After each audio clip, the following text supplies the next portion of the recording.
Hello students. आज हम जैव प्रक्रम के बारे पर चर्चा करेंगे। कक्षा 10 की विज्ञान का ये बायोलॉजी का पोर्शन है। इसमें जैव प्रक्रम के बारे पर बताया गया है। जैव प्रक्रम क्या होता है?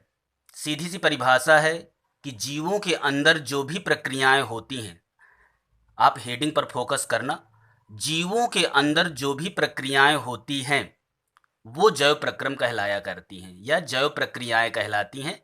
अंग्रेजी में इन्हें लाइफ प्रोसेसेस कहते हैं। तो जीवों के अंदर कौन कौन सी प्रक्रियाएं होती हैं, आपने देखा होगा कि वैसे अगर जब हम चलते फिरते हैं तब तो तमाम प्रकार की प्रक्रियाएं आप देख सकते हैं। लेकिन क्या जब हम सोते हैं तो सोते समय भी क्या कुछ प्रक्रियाएं हमारे शरीर के अंदर चलती रहती हैं जो हम देख नहीं पाते हैं? तो ये सब सारी प्रक्रियाएं जीव के संरक्षण के लिए होती हैं कि जीव अपने शरीर को मेंटेन किए रहे। तो ये जो अनुरक्षण शब्द आया है ये शरीर की सुरक्षा के लिए है। हमारे शरीर पर तमाम प्रक्रियाएं ऐसी होती हैं जिनके द्वारा हमारा शरीर सुरक्षित रहता है, हमारा शरीर मेंटेन बना रहता है। तो हमने बताया कि जैव प्रक्रम क्या है। जीवों के अंदर जो भी प्रक्रियाएं होती हैं, कोई भी प्रक्रिया, आपके निगाह में जो भी प्रक्रिया जीवों के अंदर हो रही है वो समस्त प्रक्रियाएं जैव प्रक्रियाएं या जैव प्रक्रम कहलाती हैं। ये शार्ट में आप याद रखना। एनसीईआरटी ने परिभाषा लिखा है कि वे सभी प्रक्रम जो सम्मिलित रूप से अनुरक्षण का कार्य करते हैं, मतलब वो सारी प्रक्रियाएं जिनके द्वारा हमारा शरीर मेंटेन बना रहता है, हम लोग जीवित रहते हैं, उन सभी प्रक्रियाओं को जैव प्रक्रम के नाम से पुकारते हैं। तो मुख्य जैविक प्रक्रियाएं निम्नलिखित हैं। ये पोषण है। सबसे पहली प्रक्रिया पोषण होती है। पोषण क्या है? इसको इंग्लिश में न्यूट्रिशन कहते हैं। तो देखिए, इस शब्द से अंदाजा लगाना कि पोषक पदार्थों को ग्रहण करने की प्रक्रिया पोषण कहलाती है। अब पोषक पदार्थ क्या होते हैं? तो ऐसे पदार्थ जिनसे हमारे शरीर को ऊर्जा मिले, तो ये पदार्थ पोषक पदार्थ कहलाएंगे और उन पोषक पदार्थों को ग्रहण करने की प्रक्रिया पोषण कहलाती है। अब ये पोषक पदार्थ कौन कौन से हो सकते हैं? तो एक तो ऊर्जा देने वाले पदार्थ हो सकते हैं जो कार्बोहाइड्रेट हैं। दूसरा वसा है जो कार्बोहाइड्रेट से ज़्यादा हमें ऊर्जा प्रदान करता है। वसा का मतलब ऑयली चीज़ें, तैलीय चीज़ें। और इसके बाद जो हमारे शरीर का बिल्डिंग ब्लॉक है, मतलब जिनके द्वारा हमारा शरीर बना रहता है, वो प्रोटीन है। तो कार्बोहाइड्रेट, वसा और प्रोटीन ये पोषक पदार्थ कहलाया करते हैं। तो इन पोषक पदार्थों को ग्रहण करने की प्रक्रिया पोषण कहलाती है।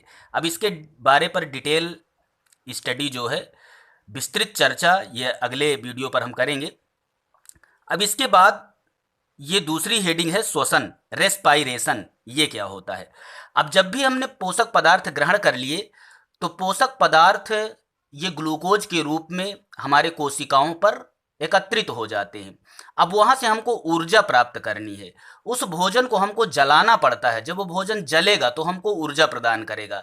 और आपको पता होना चाहिए कि किसी चीज़ को जलाने के लिए हमको ऑक्सीजन की ज़रूरत पड़ती है। तो हम बाहरी वातावरण से ऑक्सीजन ले लेते हैं और कोशिकाओं में उस ऑक्सीजन को पहुंचा करके जो भी भोजन संचित है ग्लूकोज के रूप में, उसको हम विघटित कर देते हैं और इसी प्रक्रिया को श्वसन कहते हैं। तो देखिए लिखी परिभाषा कि शरीर के बाहर से ऑक्सीजन को ग्रहण करके, ऑक्सीजन हम नाक के जरिए लेते हैं श्वसन श्वासोच्छ्वास प्रक्रिया के दौरान जब सांस लेते हैं, तो शरीर के बाहर से ऑक्सीजन को ग्रहण करके कोशिकाओं में उपस्थित भोजन को, ये भोजन जो हम पोषक पदार्थ लेंगे कोशिकाओं में एकत्रित हो जाता है जाके। तो कोशिकाओं में उपस्थित भोजन को विघटित, मतलब जारण, उसको जलाना है हमको। जारण करने की प्रक्रिया श्वसन कहलाती है। शार्ट में आप ये लिख सकते हैं कि भोज्य पदार्थों को जलाने की प्रक्रिया श्वसन कहलाया करती है। और इसके लिए ऑक्सीजन की बहुत बड़ी जिम्मेदारी है जो कि हमको शरीर के बाहर से लेना पड़ता है।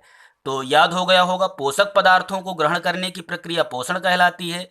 भोज्य पदार्थों के जारण की प्रक्रिया को, उसको जलाने की प्रक्रिया को हम श्वसन कहते हैं। अब नेक्स्ट आता है परिवहन या ट्रांसपोर्ट। तो उपयोगी पदार्थ जो होते हैं, अब जब भोजन का जारण हो गया तो उसमें से जो उपयोगी पदार्थ होंगे उनको रक्त के माध्यम से पूरे शरीर में वितरित किया जाता है। आपको पता है कि रक्त पूरे शरीर में भ्रमण करता रहता है और ये इसीलिए भ्रमण करता है कि जो भी उपयोगी पदार्थ हमने लिए हैं वो पूरे शरीर की प्रत्येक कोशिका तक पहुंच जाएं जा करके। तो इस घटना को हम परिवहन कहते हैं और परिवहन में रक्त की विशेष भागीदारी होती है। तो उपयोगी पदार्थों को रक्त के माध्यम से पूरे शरीर में वितरण वितरण कर देना ये परिवहन कहलाता है। अच्छा, अब ये उपयोगी पदार्थ हो गए। अब इतनी बड़ी प्रक्रिया शरीर के अंदर हो रही है तो कुछ बेकार के पदार्थ भी हमारे शरीर में बना करते हैं और अगर उन बेकार के पदार्थों को शरीर से बाहर ना किया गया तो शरीर विषाक्त हो जाएगा और जो ये अनुरक्षण की प्रक्रिया है ये नहीं हो पाएगी। तो इसके लिए अगली हेडिंग है उत्सर्जन या एक्सक्रेशन। अपशिष्ट पदार्थों को, जो भी वेस्ट मटेरियल हैं, जो भी व्यर्थ के पदार्थ हमारे शरीर में हैं उनको शरीर से बाहर निकाल देने की प्रक्रिया को उत्सर्जन कहते हैं। तो ये भी आसान सा है, याद हो जाएगा। अपशिष्ट पदार्थों को शरीर से बाहर निकालने की प्रक्रिया उत्सर्जन कहलाती है। और इसके बाद सबसे महत्वपूर्ण प्रक्रिया है जिसके द्वारा हमारी जीव जातियां बनी हुई हैं उसको हम जनन कहते हैं या रिप्रोडक्शन कहते हैं। तो ये प्रक्रिया कौन सी है? अपनी जाति को बनाए रखने के लिए प्रत्येक जीव में ये क्षमता पाई जाती है कि अपनी जाति को बनाए रखने के लिए अपने समान ही संतान उत्पन्न करने की प्रक्रिया को प्रजनन या जनन कहते हैं। आपने देखा होगा कि कुत्ता है तो उसके जैसा ही बच्चा होता है। आम का पेड़ है तो उससे जो बीज बनेंगे उसको बोया जाएगा तो आम के वृक्ष ही उससे उगेंगे। मनुष्य है तो उससे मनुष्य के जैसे ही संतानें उत्पन्न होंगी। तो अपनी जाति को बनाए रखने के लिए अपने समान संतान उत्पन्न करने की प्रक्रिया जनन कहलाती है। ये पॉइंट एनसीईआरटी पर दिए हुए हैं जैव प्रक्रम के अंतर्गत, तो इनको आप क्लियर कर लीजिए, एक बार फिर देख लीजिए। जैव प्रक्रम क्या होता है? जीवों के अंदर जो प्रक्रियाएं हों उन्हें जैव प्रक्रम कहते हैं। एनसीईआरटी ने लिखा है कि वे सभी प्रक्रम जो सम्मिलित रूप से अनुरक्षण का कार्य करते हैं, मतलब हमारे शरीर को मेंटेन रखते हैं, तो उसे हम जैव प्रक्रम कहते हैं। आप शार्ट में बोल सकते हैं कि जीवों के अंदर जो भी प्रक्रियाएं होती हैं वो जैव प्रक्रम कहलाती हैं। अब जैव प्रक्रम के अंतर्गत कौन कौन सी प्रक्रियाएं हैं? तो पोषण है, तो सीधी सी परिभाषा की पोषक पदार्थों को ग्रहण करने की प्रक्रिया पोषण कहलाती है। श्वसन क्या होता है?